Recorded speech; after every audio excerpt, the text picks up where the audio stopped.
Assalamualaikum, halo sahabatku semua. Semoga dalam keadaan sehat saja. Kali ini masih bersama saya Aris Wahyu Puji sebagai pemandu dari channel Sahabat Otoklinik, sahabat ya. Channel yang menyuguhkan tutorial, servis, cara memperbaiki, cara penggantian spare part yang penuh inovatif dan informatif, tentunya masih di channel Sahabat Otoklinik. Di video kali ini kita akan melakukan servis berkala untuk unit Honda Brio. Kita perkenalkan juga, di sini kita sedang melatih beberapa teknisi ya. Di sini kita ambil dari salah satu sekolah kejuruan yang kita latih, kita didik untuk kemudian bisa bergabung di bengkel kami. Masih bersama Neng Arimbi di sini sebagai teknisi junior yang sedang kita latih.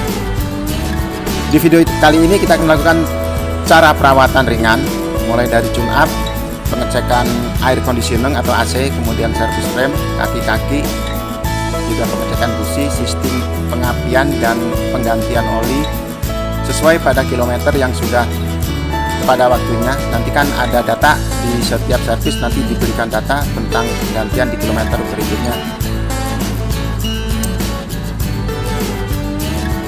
Teknisi lain di sini Pak Hadi sedang melakukan pengecekan pressure AC. Jadi ini dilakukan untuk melakukan pengecekan tekanan freon ya, dengan alat. Di sini karena ada keluhan bahwa AC-nya kurang dingin. Jadi di saat dia siang hari atau dalam perjalanan jauh, AC itu tidak nyaman, tidak dingin. Maka itulah harus dilakukan pengecekan dan servis, mulai dari pengecekan filter, oli AC, kemudian freon juga kita cek di sini. Ini adalah salah satu bentuk dari layanan yang disuguhkan oleh Otoklinik. Jadi ini harus selesai dalam waktu 2 jam. Itu adalah satu contoh layanan yang kami berikan ya untuk sahabat-sahabat semua yang memiliki kendaraan. Ini unitnya Honda Brio, jadi diperlukan tenaga tidak pas, tidak mantap. Nah, kita juga melakukan pengecekan kanvas rem. Ternyata kanvas remnya sudah habis, sudah tipis. Jadi permintaan dari owner, pemilik mobil, kita akan melakukan penggantian kanvas rem ini yang standar dari Honda ya, kita ambil karena ini tidak yang orisinil tapi yang lisensi dari Honda. Ini harganya sekitar 650, tapi kalau yang orisinil harganya di atas 1 juta sahabat ya. Untuk mobil yang bertransmisi manual bisa lah digunakan untuk yang tidak asli, yang tidak orisinil. Jadi nomor 1 nggak apa-apa, yang nomor 2 nggak apa-apa. Tapi kalau yang matic sangat disarankan untuk penggantian spare part kanvas rem yang original, karena kalau yang tidak asli atau yang KW-KW itu nanti efeknya dia akan bunyi. Kita juga melakukan pengecekan di piston kaliper. Di sini tidak ada kebocoran, jadi cukup dipres saja. Kemudian kita pasang kaliper di sini. Jangan lupa baut 12-an kita kencangkan lagi agar tetap nyaman, terjaga daya cengkramnya dan traksinya di aspal ketika itu aspal itu baik dalam keadaan aspal yang panas atau keadaan aspal yang terguyur hujan. Jadi traksinya tidak meleset, tetap mencengkram. Ya, kali ini Neng Arimbi melakukan pengecekan coil, juga busi, sedang dilakukan proses pelepasan. Ini sekali lagi kami sampaikan, ini adalah salah satu junior yang sedang kita latih untuk nanti akan kita rekrut, kita gabungkan di sini di Sahabat Otoklinik untuk memberikan pelayanan juga, membantu kami memberikan pelayanan servis. Jadi semua yang sudah dikerjakan nanti tetap melakukan proses quality control dari teknisi senior. Jadi tidak dilepas begitu saja. Tentu melakukan proses quality control dan pengecekan ulang apakah keadaan sudah baik, pelayanan sudah baik, dan tentu juga akan memberikan servis yang terbaik. Ini adalah coil. Jadi di sini sudah ada 2 coil yang diganti ya sahabat ya.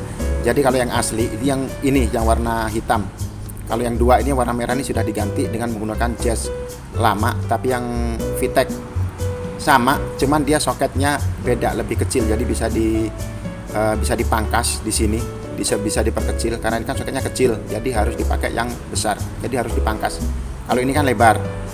Ini ini yang lebar untuk yang masih asli. Kalau yang sudah diganti seperti ini soketnya kecil, jadi harus dipangkas saja nggak apa-apa, tapi tetap bisa dipergunakan. Jadi tidak mempengaruhi pengapian, tetap sama, cuman dia hanya beda di soketnya saja, dia lebih kecil. Pengecekan secara berkala ini wajib dilakukan setiap 5.000 atau minimal 7.000 km sekali tanpa ada penggantian. Misalkan busi kalau sudah diganti di kilometer 10.000, maka penggantian berikutnya akan dilakukan di kilometer ke 30.000. Jadi kelipatan 20.000 sahabat ya. Ini juga di tempat lain teknisi kita sedang melakukan overhaul unit Panther di sini. Kita juga di sana melatih salah satu junior kita juga untuk melakukan overhaul transmisi atau turun mesin. Jadi ini dalam proses pembongkaran unitnya Isuzu Panther 25 LV. Masih didampingi sama sang juniornya Mr. Bowo. Kita tetap melakukan pelatihan untuk memberikan penerus yang terbaik bagi teknisi-teknisi handal nantinya.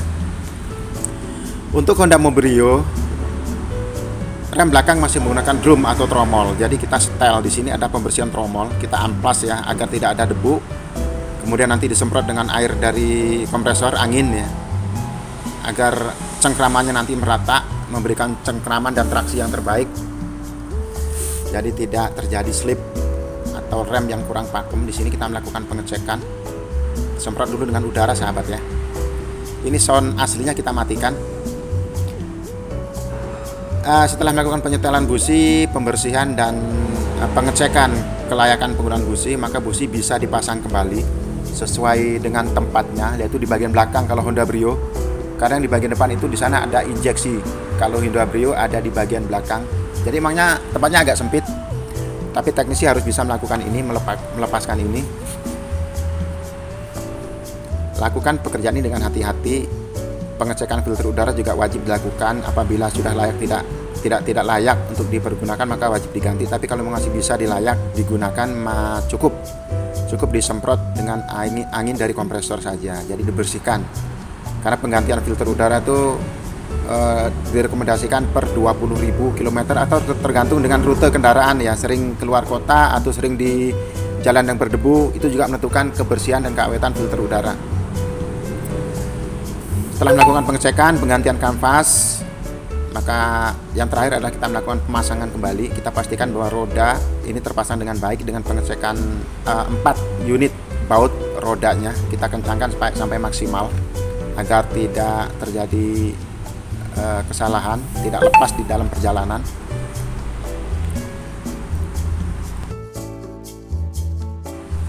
Setelah memastikan semuanya terpasang dengan baik, yang terakhir adalah kita kembalikan, kita kencangkan dengan baut 10 mm di kuil agar tidak terlepas kuilnya dan tetap aman. Setelah melakukan tes awal tadi, maka kita wajib melakukan tes kedua. Ini dilakukan oleh mekanik seniornya Mas Praptomo. Jadi melakukan pengecekan kedua ya, untuk memastikan bahwa tadi yang dikerjakan oleh junior kita sudah sesuai dengan kebutuhan mobil, sudah benar atau tidak. Jadi kita wajib melakukan pengecekan dua sebagai quality control dari pekerjaan pertama tadi. Jadi ini dibuka lagi untuk melakukan pengecekan hasil. Ini bagi kami ini wajib dilakukan untuk pengecekan kedua ya, untuk memastikan bahwa pekerjaan pertama tadi sudah semestinya sudah baik. Kita lepas lagi seperti langkah pertama tadi. Ini adalah coil, 4 unit coil. Jadi untuk diketahui sahabatnya bahwa Honda Brio sama itu dengan Honda Mobilio juga sudah mengadopsi sistem VTEC. Jadi dia menggunakan 4 coil dan 4 busi. Letaknya ada di belakang. Nah, ini adalah pengecekan busi yang kedua. Jadi hasilnya sudah sama ya, seperti yang kita inginkan, seperti yang dibutuhkan oleh mobil. Jadi ini hanya pengecekan ringan saja, jadi tidak bagian dari servis, tapi melakukan quality control dari pekerjaan pertama tadi untuk meyakinkan bahwa mobil ini sudah menjalani proses pekerjaan dan servis dengan baik. Kanvas rem ini adalah kanvas yang lama, jadi sudah kita baru tadi. Kita menggunakan yang nomor 2 ya, yang harga sekitar 650-an atas permintaan pemilik juga. Tapi kita berani memasang karena ini mobilnya manual.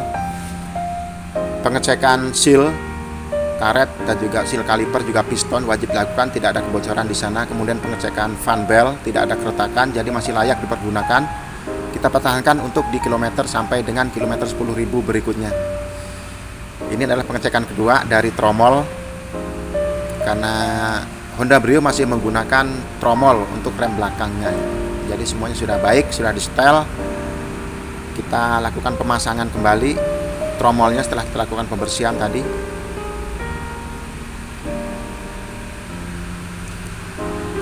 Kemudian tidak lupa juga di kilometer 5000 kita harus melakukan penggantian oli mesin. Jadi kita menggunakan spek oli sintetik 10W30 keluaran Pertamina ya, berlabel Fastron. Jadi mobil ini rekomendasi sekali untuk menggunakan oli yang W1030. Sebagai finishing kita juga melakukan penyemprotan dengan anti karat. Di sini juga memberikan efek kencling, jadi bersih mengkilap. Ini juga layanan plus dari kami, jadi memberikan kesan bersih dan juga membuat customer senang ya. Setelah itu semua pengecekan sudah dilakukan, maka yang terakhir wajib dilakukan adalah melakukan test drive. Test drive ini kita lakukan di jalan raya. Untuk mengetahui hasil dari pekerjaan kita tadi, maka test drive wajib dilakukan. Jadi ini tetap kita melakukan pendampingan, jadi tetap kita didampingi ya. Junior kita ini jadi tidak kita lepas, tetap didampingi oleh senior teknisinya. Jadi ini dilakukan di jalan raya untuk start dari kilometer 10 sampai dengan 100 km. Apabila tidak ada keluhan, maka pekerjaan kita berjalan dengan baik. Oke, sampai di sini dulu video ini. Moga-moga bermanfaat. Wassalamualaikum warahmatullahi wabarakatuh.